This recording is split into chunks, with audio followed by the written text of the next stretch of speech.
नमस्कार, मैं आपका दोस्त अरुण कुमार आपका इस नई वीडियो में स्वागत करता हूं। 26 फरवरी 2023 वो ये दिन था जब मनोज सिसोदिया जी को, जो कि डिप्टी सीएम थे दिल्ली के, उनको सीबीआई ने अरेस्ट किया और ठीक 2 दिन बाद ही उन्होंने अपने पद से इस्तीफा दे दिया।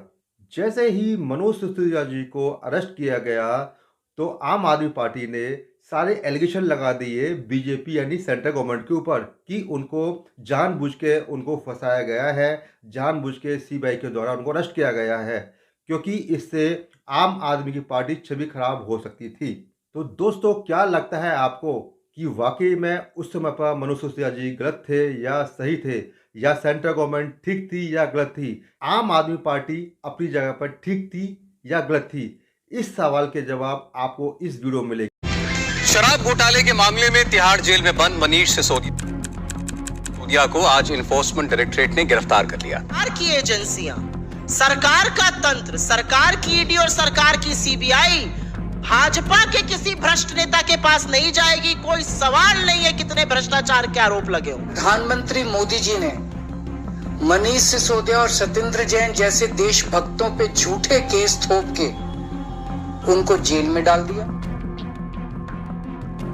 मनीष सिसोदिया जी, जो कि डिप्टी चीफ मिनिस्टर दिल्ली के थे, उसके साथ साथ उन पर एजुकेशन मिनिस्टर, साथ ही financial department, health department, planning department and tourism department, इसी तरह के बहुत सारे डिपार्टमेंट उनके पास मौजूद थे। अगर हम डिपार्टमेंट की बात की जाए, विभाग की बात की जाए, तो इस तरह के छोटे बड़े मिला के 22 से ज़्यादा विभाग उनके अंडर में आया करते थे। अब हैरानी की बात यह है कि उनके पास आज इनमें से कोई भी डिपार्टमेंट नहीं है, यानी कि वो आज की जो पावर थी वो पावरलेस हो चुके हैं। इस तरह का ये कोई पहला मामला नहीं है। अगर हम लोग बात करें आज से पहले जो गवर्नमेंट हुआ करती थी, यानी कि जो सेंट्रल गवर्नमेंट आज बीजेपी गवर्नमेंट है, जो कि 2014 से लेके अब तक कंटिन्यू है, उससे पहले जो गवर्नमेंट थी यानी मनमोहन सिंह की सरकार थी 2004 से लेकर 14 तक, उस दौरान भी ऐसी सारी चीज़ें घटनाएं हुई। सन 2004 से लेके सन 2014 तक, यानी कि टोटल 10 वर्ष के अंदर, जिस समय पर प्रधानमंत्री श्री मनमोहन सिंह थे, यानी कि कांग्रेस की गवर्नमेंट थी, उस समय पे भी ईडी के डिपार्टमेंट से भी छापेमारी होती थी, साथ साथ सीबीआई की छापेमारी भी हुआ करती थी। यानी ED means enforcement directorate and then CBI central bureau of investigation. ये दोनों ही विभाग ऐसे हैं, दोनों ही पोजीशन ऐसी है जहां पर ये नेशनल लेवल पे यानी सेंट्रल लेवल से सारी विभाग यहाँ पर कार्रवाई की जाती है। 2004 से लेकर 2014 तक की बात की जाए तो टोटल 72 नेताओं पे एलिगेशन के लिए उनको अरेस्ट किया गया। और वहीं पे बात की जाए मोदी गवर्नमेंट की, यानी कि बीजेपी गवर्नमेंट की, जो कि 2014 से लेकर के अब तक की बात की जाती है, तो 124 नेताओं पर इस तरह के एलिगेशन लगा के उनको सीबीआई के द्वारा अरेस्ट किया गया। यानी कि यहाँ पर दो विभाग की हम बात करते हैं तो दोनों विभाग को अलग अलग हम लोग कंपेरिजन करते हैं। सीबीआई द्वारा मनमोहन सिंह सरकार के अंदर 72 नेताओं पर एलिगेशन लगाए गए, वहीं पर मोदी गवर्नमेंट द्वारा 124 नेताओं पर एलिगेशन लगाकर उनको अरेस्ट किया गया। सीबीआई यानी सेंट्रल ब्यूरो ऑफ इन्वेस्टिगेशन, ये ऐसा डिपार्टमेंट है जहां पर कुछ गड़बड़ी पाई जाती है तो उस गड़बड़ी की इंक्वायरी जितनी भी की जाती है तो सीबीआई के द्वारा की जाती है। वहीं पर दूसरा डिपार्टमेंट जो आता है, जिसे ईडी के नाम से आप जानते हैं, यानी एनफोर्समेंट डायरेक्टरेट, वहां पर भी सेम कार्य किया जाता है, यानी दोनों विभाग मिलकर उस सारे कार्य को अंजाम देते हैं। अब ईडी की बात करती है तो 2004 से लेकर 2014 तक, यानी मनमोहन गवर्नमेंट के अंदर 43 नेताओं पर एलिगेशन लगा के उनको अरेस्ट किया गया। वहीं पर मोदी गवर्नमेंट द्वारा ये सारी कार्रवाई जो होती है, यानी 2014 से लेकर अब तक की टोटल 118 नेताओं पर एलिगेशन लगा के ईडी के द्वारा उनको अरेस्ट किया जाता है। यहाँ पर मैं आपको ये बताना चाहता हूँ कि जब मनमोहन गवर्नमेंट थी तो उस समय पर सीबीआई पर और ईडी पर उनको प्रॉपर पावर नहीं मिली हुई थी, उनको कुछ कंट्रोलिंग थी उनके हाथ में, यानी गवर्नमेंट के हाथ में। जब मनमोहन गवर्नमेंट के बाद में मोदी गवर्नमेंट आती है तो उस समय बहुत सारी पावर जो है यानी सीबीआई को दी गई, साथ ही साथ ईडी को भी बहुत सारी पावर्स दी गई, यानी कि वो अपनी पावर का इस्तेमाल करते हुए इस तरह की कार्रवाई को कर सकती थी। इसी कारण से और आंकड़ा बढ़ता चला गया। अब बात यहाँ पे निकल के आती है कि अगर कोई गलत कार्य करता है तो ईडी के लिए, सीबीआई के लिए कार्रवाई करनी चाहिए या नहीं करनी चाहिए? क्या राय है इसमें आपकी दोस्तों? अब इतने सारे नेताओं को अरेस्ट किया गया, तो मैं आपको एक छोटा सा एक एग्जाम्पल देकर समझाने की कोशिश करता हूँ। शायद आपको याद होगा, बिहार के अंदर एक सबसे बड़ा घोटाला हुआ जो चारा घोटाला के नाम से फेमस था बहुत ज़्यादा, जो कि लालू यादव ने किया गया, तो कांग्रेस के टाइम पे हुआ था। कांग्रेस ने ही उसकी इंक्वायरी कराई गई थी। क्या वो गलत था? अगर वो गलत था तो आज हम भी कह सकते हैं कि ये सब ठीक नहीं। अगर वो सही था तो आज वो एलिगेशन क्यों लगाए जाते हैं कि मोदी गवर्नमेंट इस तरह की पावर को दे रही है, इस्तेमाल कर रही है, तो गलत है।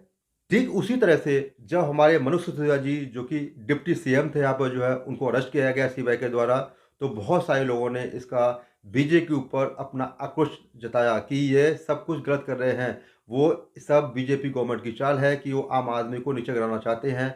बहुत सारे लोगों ने, बहुत सारे नेताओं ने ऐसा बोला कि वो जहाँ पर नॉन गवर्नमेंट बीजेपी है वहाँ पर ये सब एलिगेशन लगा के उसको नीचे गिराने की कोशिश की जा रही है।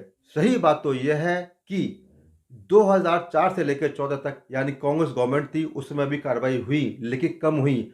आज के समय में 14 से लेकर के अब तक, जो कि मोदी गवर्नमेंट ने सेंट्रल ब्यूरो ऑफ इन्वेस्टिगेशन के लिए और इन्फोर्समेंट डिपार्टमेंट के लिए दोनों को पावर दे दी गई, जिससे पूर्ण रूप से वो कार्रवाई को कर पाए। जो इस तरह के लिप्त है, इस तरीके से लिप्त है, जो एलिगेशंस हैं उनको अरेस्ट कर पाए। तो ये गलत किया, सही किया, क्या लगता है आपको दोस्तों? इसके बारे में आप मेरे कमेंट सेक्शन में जाकर बता सकते हैं कि मोदी गवर्नमेंट इस तरह की कार्रवाई कर रही है, अच्छा कर रही है, गलत कर रही है।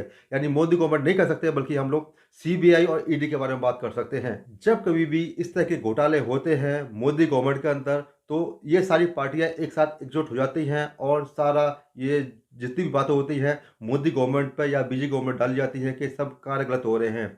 चाहे हम बात करते हैं केजरीवाल की बात कर रहे हैं, चाहे ममता बनर्जी की बात करते हैं, या इसी तरह से और बहुत सारे जो अपोजिट लीडर हैं, वो सारी एलिगेशन जो लगाते हैं कि मोदी गवर्नमेंट हमको परेशान कर रहे हैं। क्या आपको ये बात सही है कि इंसान कोई गलत कार्य करे उस पर कार्रवाई ना हो? यही बात है आज के समय में देखी जा रही है। पहले 5 साल आम आदमी पार्टी ने अच्छे निकाले, लेकिन जैसे ही सेकंड कार्यकाल इनका आता है तो मनोज सिसोदिया जी को पहले की तरह डिप्टी सीएम का पद संभाला जाता है। उनको साथ साथ में उनको टोटल मिला के 22 से अधिक डिपार्टमेंट दिए जाते हैं। लेकिन यही हम बात करते हैं लिकर पॉलिसी को लेके। इसके लिए आम आदमी पार्टी ने, यानी कि मनोज सिसोदिया की पार्टी जी ने एक लिकर पॉलिसी निकाली। यानी 2021 से लेकर 2022 की हम बात करते हैं, तो ऐसी पॉलिसी लेके आए कि जो गवर्नमेंट के हाथ में जो पावर थी लिकर को लेकर के, वो सारी प्राइवेट कर दी गई। क्या आपको नहीं लगता कि दोस्तों जो गवर्नमेंट को इनकम आने वाली थी, जो एक बड़ी अमाउंट में सबसे ज़्यादा इनकम आती है गवर्नमेंट के लिए, वो प्राइवेट खाते में दे दी जाए? ये इसमें उन्होंने सही किया, गलत किया, आप ये खुद बता सकते हैं। क्योंकि ये भी जानना ज़रूरी है कि आज के समय में रेवेन्यू किस डिपार्टमेंट से ज़्यादा आता है। मैं आपको यहाँ बता देना चाहता हूँ कि दिल्ली के अंदर सबसे ज़्यादा रेवेन्यू जो आता है वो लिक्विड डिपार्टमेंट से ही आता है। यानी एक्साइज के द्वारा सबसे ज़्यादा रेवेन्यू जो है दिल्ली गवर्नमेंट को यहाँ से मिलता है।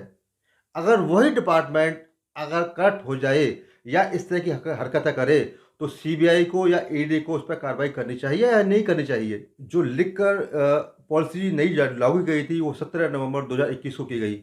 दोस्तों आपको याद होगा, मैं आपको यहाँ पे ध्यान लेके जाना चाहता हूँ कि जब कोरोना टाइम आया था, तो कोरोना टाइम के अंदर बहुत सारी भीड़ लगा दी गई थी, और उसके बाद ये हाल था कि जो दारू की दुकानें थी वहाँ पर ऐसी भीड़ लगती थी जैसे पता नहीं क्या हो रहा है वहाँ पर जो है। यानी कि हम यहाँ पर क्या दे जा रहे हैं, हमारा समाज क्या किस ओर जाने जा रहा है? क्या हम लोग दारू की फ्री करके या दारू को 1+1 करने के बाद में उन लोगों को हम क्या देने जा रहे हैं? इस पे आपका ध्यान आना चाहिए।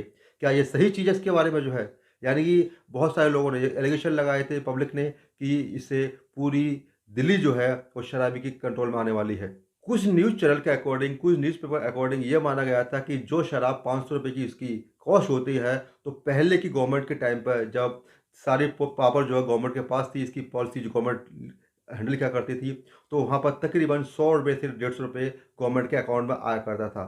जब नई नीति लागू हुई, यानी कि जब से प्राइवेट किया गया, तो 500 रुपये की कॉस्ट को लेकर के केवल गवर्नमेंट को केवल वहाँ पर जो है 1 रुपये से लेकर 2 रुपये के बीच आया करता था। अब देखिए, यानी कि कितना बड़ा डिफरेंस है। कहाँ हम लोग 100 रुपये से लेकर 150 रुपये तक गवर्नमेंट के अकाउंट में आता था, आज वही अमाउंट जो है 1 रुपये से लेकर 2 रुपये आ गया। यानी कि हर महीने करोड़ों अरबों रुपए का लॉस लेके गवर्नमेंट को चलाया जा रहा था। यानी कि जो गवर्नमेंट को फ़ायदा होने जा रहा था, आज वो प्राइवेट लोगों के हाथ में चला गया। आप इसको ऐसा भी समझ सकते हैं, जो प्रॉफिट सरकार के खजाने में आना चाहिए था, अब वो प्राइवेट के हाथों चला गया।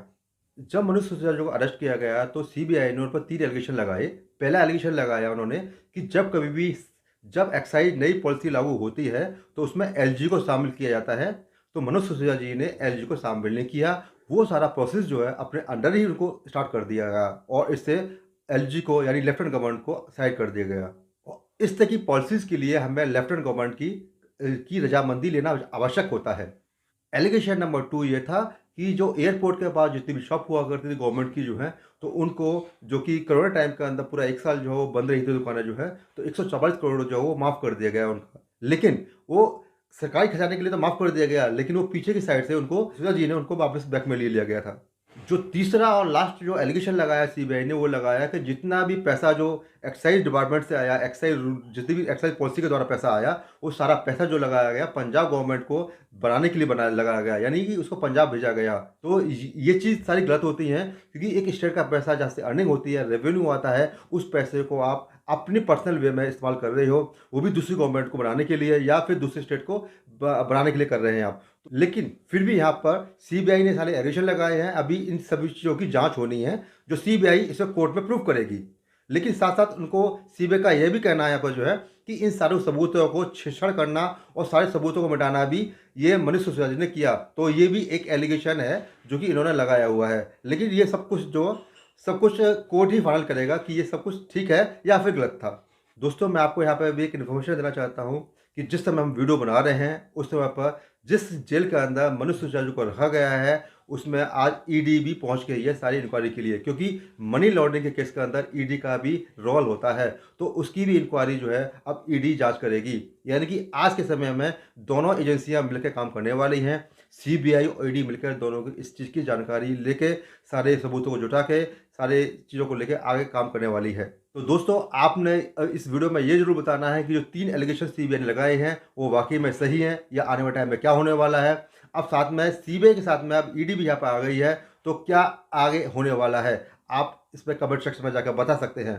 दोस्तों, अगर ये हमारी वीडियो आपको इन्फॉर्मेटिव लगी है, अच्छी लगी है, तो इसी तरह की वीडियो जानने के लिए आप हमारे चैनल तक बने रहिए। अगर आप हमारे चैनल पर नए हैं, सब्सक्राइब का बटन दबाना न भूलें। आपको नई वीडियो में नए टॉपिक के साथ मिलते हैं। Thank you very much, bye bye.